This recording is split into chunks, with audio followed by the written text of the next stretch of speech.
ബന്ധപ്പെട്ട് പലതരത്തിലുള്ള സ്റ്റോറീസ് പുറത്തു വരുന്നുണ്ട്. അതിന്റെ ഇൻവെസ്റ്റിഗേഷൻ ഇപ്പോൾ എങ്ങനെയാണ് പ്രൊസീഡ് ചെയ്യുന്നത്? ഈ പല സ്പായ്സിലും ഈ പോലീസിന്റെ ഇൻവോൾവ്മെന്റ് ഉണ്ടെന്ന് ഇവർക്ക് കേൾക്കുന്നുണ്ടോ? ചില സ്ഥലത്ത് ഷെയർ മറ്റു കേൾക്കുമ്പോൾ എങ്ങനെയാണ് അതിന്റെ പ്രൊസീഡിങ്സ്?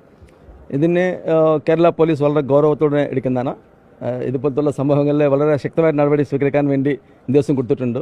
ത്രിപുര സമ്പത്തിനെ അതിന് എത്രയും പെട്ടെന്ന് പ്രതികൾ അറസ്റ്റ് ചെയ്യുക, അവർക്കെതിരായിട്ടുള്ള കർശനമായ നടപടി സ്വീകരിക്കുന്നതാണ്. അതുപോലെ ആരെങ്കിലും ഒരു ഇതിൽ എന്തെങ്കിലും ബ്ലാക്ക് ഷീപ്സ് ഉണ്ടെങ്കിൽ അവർക്കെതിരായിട്ടുള്ള വളരെ കർശനമായ നടപടി ഉണ്ടാവുമെന്ന് ഞാൻ ഉറപ്പാക്കുന്നു. തീർച്ചയായിട്ടും ഞങ്ങളുടെ ഭാഗത്തു നിന്ന് ആരെങ്കിലും ബ്ലാക്ക് ഷീപ്സ് ഉണ്ടെങ്കിൽ പോലീസ് ഡിപ്പാർട്ട്മെന്റിൽ അവർക്കെതിരായിട്ടുള്ള കർശന നടപടി ഉണ്ടാവും. ഇതിൽ വളരെ ശക്തമായിട്ടുള്ള നടപടി സ്വീകരിക്കാൻ അതിലേക്ക്. അതുപോലെ തന്നെ എവിടെയെങ്കിലും ഗുണ്ടാ പ്രവർത്തനങ്ങൾ ഉണ്ടെങ്കിൽ അവർക്കെതിരായിട്ടുള്ള വളരെ ശക്തമായിട്ടുള്ളതും കർശനമായ നടപടി സ്വീകരിക്കാൻ പോകുന്നതാണ്.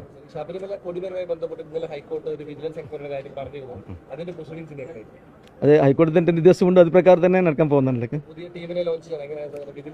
അത് വിജിലൻസ് കൊടുക്കുവാണെങ്കിൽ അതിന്റെ വിശദാംശങ്ങൾ മനസ്സിലാക്കിയ ശേഷം പുറപ്പെടുന്നുണ്ട്.